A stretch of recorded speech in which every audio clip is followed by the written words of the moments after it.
Hey everybody, welcome to the Unscripted Hour where we dive into natural, free-flowing conversations. I'm your host, Josh, and we're welcomed by my guest today, someone that's very special to my heart. We have D today. All right, so D, tell us about yourself. Hi, everybody. So I am from North Philadelphia. Actually, me and Josh, we met at the same middle school, and we were just friends ever since. So I've been in like the public sector for a while. I really like helping people, mainly like human services.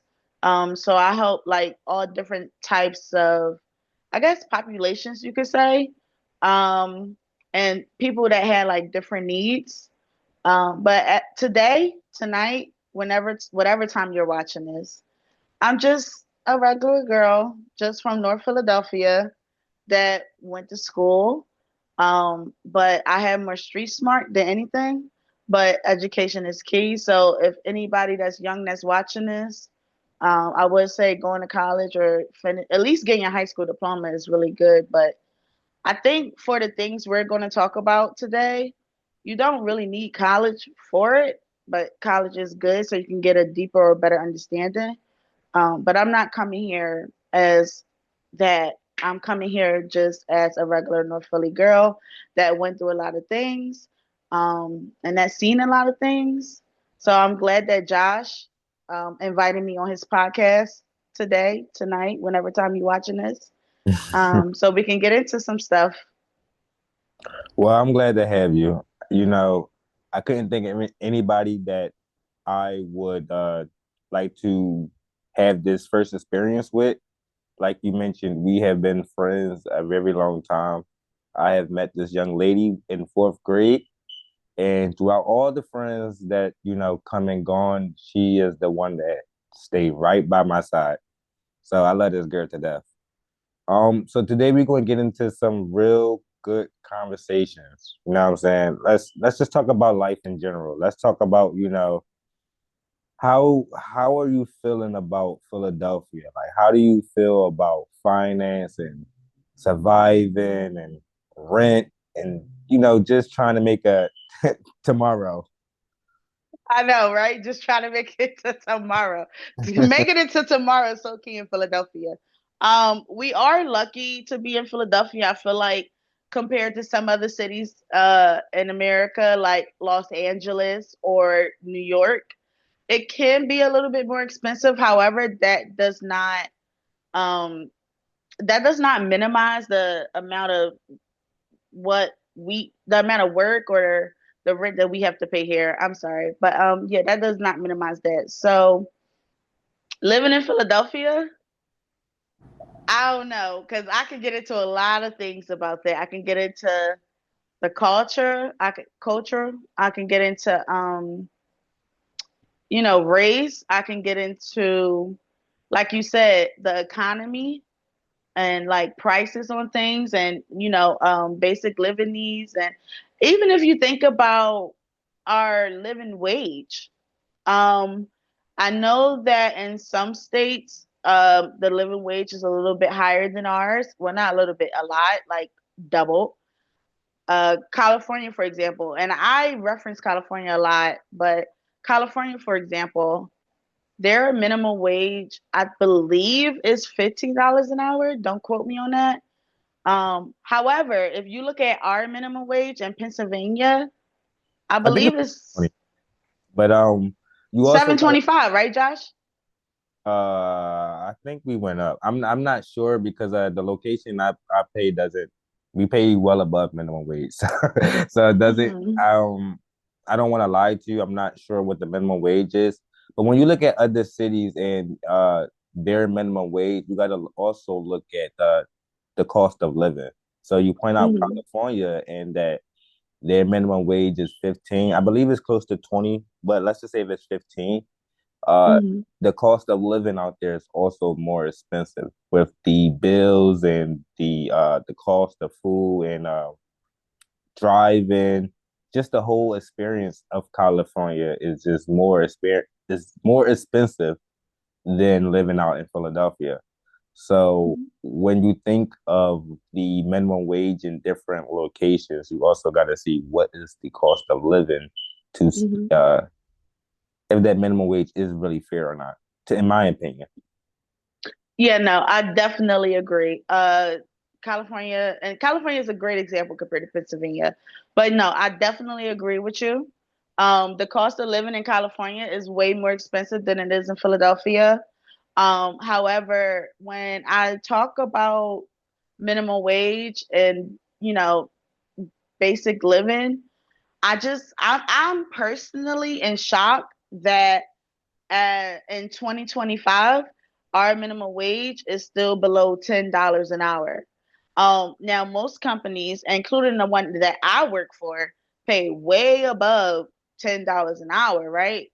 And I respect the corporations in Philadelphia that is doing that because legally they can pay that minimum wage, which I believe is 7.25, but I'm not sure. Um, but they don't, and they understand that we need more money in this economy. At least living in Philadelphia, even though it is cheaper than California, but we still need the money. So I respect some of the corporations for doing that. I mean, I can have my opinions about the things they're not doing, but that's not what we're talking about, right? Mm. So yeah, I respect that they're doing that, and I'm just surprised that our own government, hasn't raised the minimum wage yet. I'm sure maybe there's good reason. I'm not sure. I'm not in their position where I can make that decision. So I respect our politicians and our government as a whole, but I do question some things because a lot of people are living paycheck to paycheck and barely surviving. So it is a little concerning. Yeah, I feel that. I feel that. Exactly. So, what do you think that we can do to make these situations better? Like, how do you think we can change the minimum wage situation? Because, in my opinion, it's only just going to increase inflation. So, I don't know if you're like really familiar with inflation and things like that, with prices going up, but just think of when Trump or I'm not sure if it was Biden when they put all of that money into the economy. It just made it was good for the time. It was Hmm. good. We loved the check, but a couple months after that, what did prices do? They rose. Hmm. So even right now, it's kind of scarce with the tariffs that Trump is doing. Um, you got other countries that are trying to tally back at him, like China and things like that. And now they have their own tariffs. So you got tariffs on top of tariffs. I don't know if you invest, but things like my money has been down in the market. I stay, Hmm. I stay real positive and things like that. I see this as a time to buy, but overall, it's causing the market to go down and prices in the food market to just rise and things like that. So, do you believe that just raising the minimum wage will fix the problem? Like overall, yes, it will give these individuals more money. Hmm. But when you look at it as a whole, what is it going to do to our economy?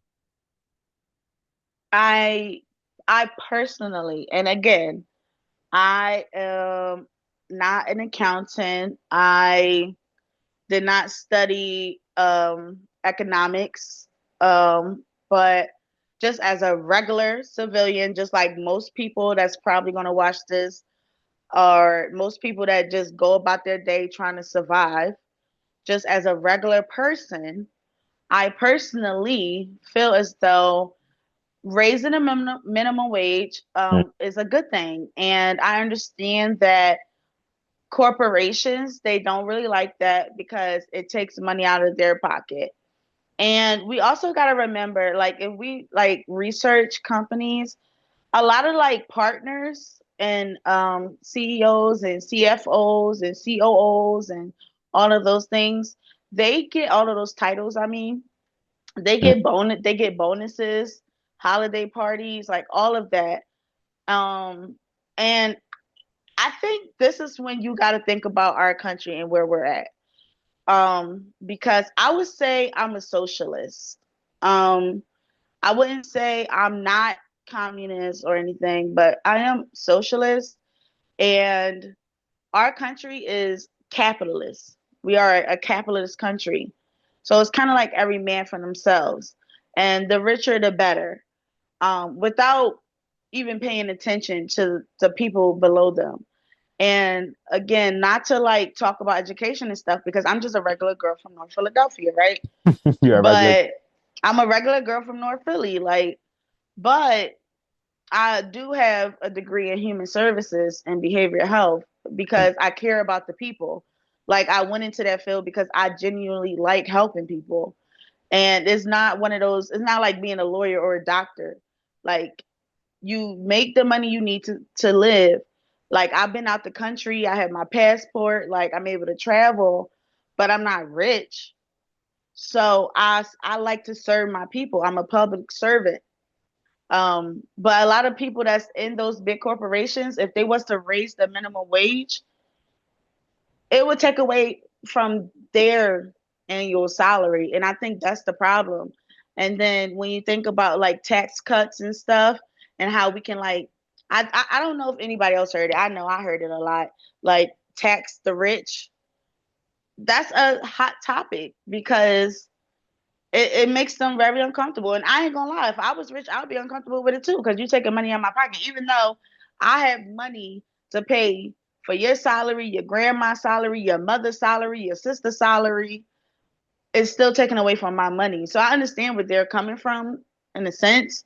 But as a Hmm. public servant, I feel like they can afford to take that cut in order to raise the wages. So when you say like, you know, is that possible or how would that look? It's like to raise the minimum wage. I think it's very much possible. I just think that the rich don't want to take money out of their pocket and their family pocket, and I, in I which I I understand. didn't say it wasn't possible. I just said, what do you think would be the outcome of the economy once that happens? Is class was developed for a reason. It can't be a utopia unless, in my opinion, unless we just cancel out money. There's no utopia unless there's no money. We're living back in ancient times and we're farming, we're hunting, but as long as money exists, there's a class. There's a rich, there's a middle, Mhm. there's a poor. And I hate to say that, but that's just the reality. And it has always been like that since money has exists. There's a Mhm. rich, there's a middle, and there's a poor. And all history that's written Mhm. that we know of. So um I just can't really see a difference in it. That's just Mhm. my opinion. I know we all have our own opinions.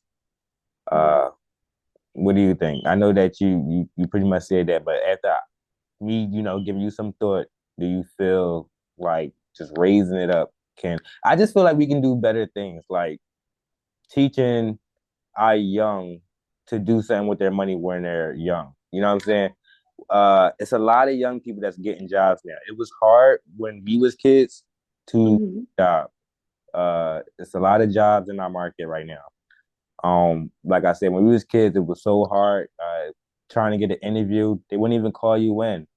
Uh, Mhm. and things like that. I feel as though we had classes that taught our young people how to save, how to invest, especially when they're young. You get a job that when you, if somebody would have told me to, as soon as I get my first, I've been working since I was 14. If I would have Mhm. invested my first check ever since I was 14 until now, I would be rich. I would be rich, Yeah. making minimum wage. Yeah, and I do want to talk about that. So I am in my 30s now, and I feel as though the younger generation, I don't feel like they have an advantage, but I can only speak to my particular situation. So, my mother, when she was raising me, when we were in middle school, elementary school, when we first met, she was just trying to survive. She was trying to raise these kids by herself in the ghetto, and do what it do. I do feel as though my younger siblings who are like 10, 12, 13, which is like a huge age gap compared to me being in my 30s, they have a better advantage. And what I mean is I think the older you get, the wiser you get. So of course my mom was younger, she was trying her best. She didn't know as much as she do now. And that's any age. As you get older, you know more.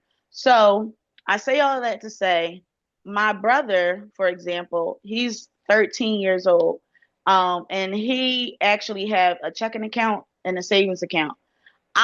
When I was 13 years old at Gideon Elementary School, I did not have a checking or savings account in my name. Also, I learned as I got older that you can put your kids on a credit card so that by the time they are 18, they can have good credit. And a lot of people don't know that either. So instead of starting at like 600 or so, you can put your kids on your credit card when they're still a minor as like an authorized user, or whatever the term may be, and they can build up their credit from you building up your credit. So a lot of these things, like again, growing up in the hood back in the day at Gideon, I feel like I didn't know this. Of course, I was a child. My mom didn't know this, but she's doing things now for my younger siblings that she never did for me. And I love that because I want the next generation to be better. So there are ways I feel like you can set your kids up for a better opportunity, but when you grow up in a certain neighborhood or a certain environment, you're not taught those things and you don't know those things. So it's just something that grows over time. I'm glad that you actually brought that up. I guess it depends on the environment or where you at. Because I actually was blessed with the opportunity to have a checkers account when I was young. My mom actually set all our accounts, me, my brother, and my sister, Oh, uh, in her account. So she was the host account, and she made our account. So I had an account ever since I was probably 5 or 4 years old, a bank account, and it felt good. So I would get things in the mail. His birthday come, it would be, I had a Philadelphia Federal Credit Union, so I would get that. oh, that's good. It felt like, oh, I'm getting mail or things. That's good. Yeah. I was a little hyped, like, oh, when I'm going to get mail again. But it was like maybe twice or something twice. But to feel like that, I was young. I got something in the mail. It was a happy birthday from my bank and things like that. So that's probably why, in a way, I'm the way I am with my money. I'm so cheap. Hmm. I love Yeah. to save and things like that. I auto save. I save on my own. I round up save. And the last 4 years, I've been teaching myself to invest in things like that. But like we said, like we was talking about, I actually had the opportunity of my mom, and I thank her. If you're watching this video, thank you, mom. Uh, for setting my account up since I was 5 years old. So I was blessed with that, seeing my bank come in the mail, me 5 years old, 6 years old, getting things in the mail. And she did it for all of us. So I still have my bank account that I use right now at 31 years old Hmm. is the bank account that my mom created for me when I was 5 years old. And that's And, incredible. people got these charms, and it's nothing wrong with that. I feel like I'm probably sponsoring y'all. I'm not sponsoring anybody. But I see, these cash apps and things like that, and but it's not really any standard banks, any banks of America. Well, I really don't see that anymore. Like people set up direct deposits and they're not setting it up to me like a real bank in a way. It's all these digital banks, and I want to correct myself because my second bank that I use right now is a digital bank, and I love this bank. It's SoFi. So that's my second bank I use right now, but I still have my first bank that my mom created. So I only have two banks, the SoFi and the one bank that I had since I was 5 years old. So I was blessed with that opportunity to have good money quality, seeing my mom, worry about her bills first. That's what I do now. So as soon as I get paid, I worry about my bills, and I auto save everything else. So I auto save to invest. I will auto save to save. Even if I want something, let's just say this $300, I'll probably save $50 or $100 until I'm that cheap in a way, I guess, if you think No, about and I think that's really good. And I didn't know about like, so for example, like now I have like a Roth IRA, and I have like a high yield savings account. I also have a term life insurance account, which I want to either add to or upgrade to a whole life insurance, because a lot of people, they don't know the difference between term life and whole life. And a lot of people, they don't know the difference between a Roth IRA and, a regular IRA. And, it. Hmm. even just with my high yield savings account for a long time, let me just say this. My mother had me when she was a teenager. So she wasn't that mature. She had me when she was a teenager, and she did her best. And I respect her for that, because she raised me and I'm here where I'm at now. But again, I didn't know the difference between all these different accounts, excuse me. So having a high yield savings account I just got, I was like, why did I have a regular savings account? You're literally getting like pennies on the dollar, probably Pennies, less than that. But with a pennies. high yield savings account, you can accumulate dollars and Yeah. hundreds depending on, and a Mhm. lot of people don't know that. And it's You can like, get what you can make in a month, which your bank hmm will pay you 12 the whole 12 months. And it's hmm ridiculous. And just to show you that, like people don't a lot of people don't even know that their savings account pays them. I'll be talking, uh, and I'll be telling somebody like, what, your savings account? They think they're just saving their but a regular savings account don't pay you much.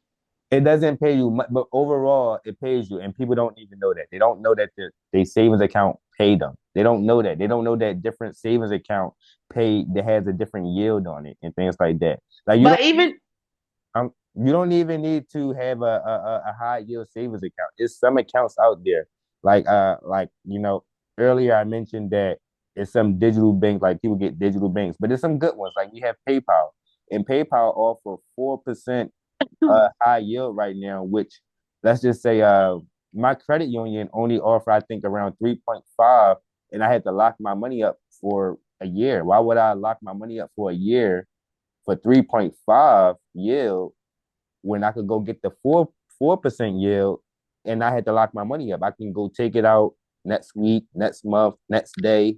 It's now had to be locked up, even though you don't want to have to touch your money, you're saving it. But God forbid, an emergency, it's not locked up for 12 months and you can't go touch it. So anything you want? yeah, yeah, no, I agree with you, and that's really good. And people, basically, what I'm trying to say is people just got to do their own research. And even like Joshua and I, we went to a magnet school. We went to like one of the top schools in Philadelphia for high school. And even though we went to that one of the top high schools in Philadelphia, a really good magnet school, they did not teach us financial literacy. I personally feel like you learn financial literacy at home first, and that's with anything. It always starts at home. So we can't depend on, and I know I'm getting a little off topic because now I'm about to talk about education and everything and public school system, but we cannot depend on the public school system and public education to teach our youth these things. And I learned as I was older versus you. You said that your mom started you off when you was younger, and it also, I feel like we can also look at teen pregnancy versus like, when Mm, you just a little older having children. It's like my mom being a teen mom and your mom not being a teen mom. That plays a part too. So mhm. it's a lot about where we grew up, how we grew up, and also the things that we learn as we get older and venture off into adulthood. Yeah, yeah, I feel that. Yeah, I feel that. Yeah. And Philadelphia, I just feel like is somewhere where you could definitely learn a lot. And I hope that, I don't know if we can get into it tonight or maybe another night, Hmm. because I want to touch on like intersectionality with Hmm. Philadelphia. and how like race and community and Uh, culture plays a that's part. that's really fascinating. That's kind of one thing I did want to touch on. So what's some things that you want to touch on about? So I had a long time friend, and she grew up in like a Latin Hispanic household. And of course, I grew up in like a Black African American household. And I feel like, not speaking for every Black person out there, just speaking from my own life experiences, I personally feel like a lot of times when you turn 18 in the Black community, it's like, go out, get your own place. It's time to be your own. You're an adult. However, my Latin Hispanic friend, it her family had more like a community. It was more like, you don't ever have to move out. Like, we can all be in here together, save your money.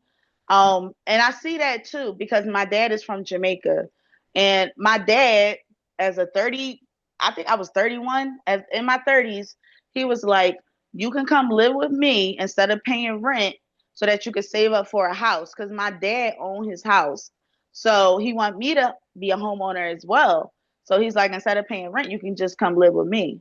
So I just think it's very fascinating how in like different cultures and different nationalities, depending on where you're from, Jamaica, Puerto Rico. Puerto Rico is part of America, but Jamaica, Mexico, whatever, or just different cultures in general, how we look at adulthood and how we look at money and survival, because it varies. It varies. So, like I said, my friend in that Hispanic Latin community, she can live with her parents forever. They got a duplex. My dad, being from Jamaica, he was like, "Come live with me." I'm 30, as a 31-year-old at the time. Come live with me. Save up for a house. He owns his house. And then I'm looking at my mom and my mom's side of the family, and they're like, "No, you're an adult. Go get your own place. It's time to be on your own." So a lot of that plays into the economy as well, and how financially secure you are too.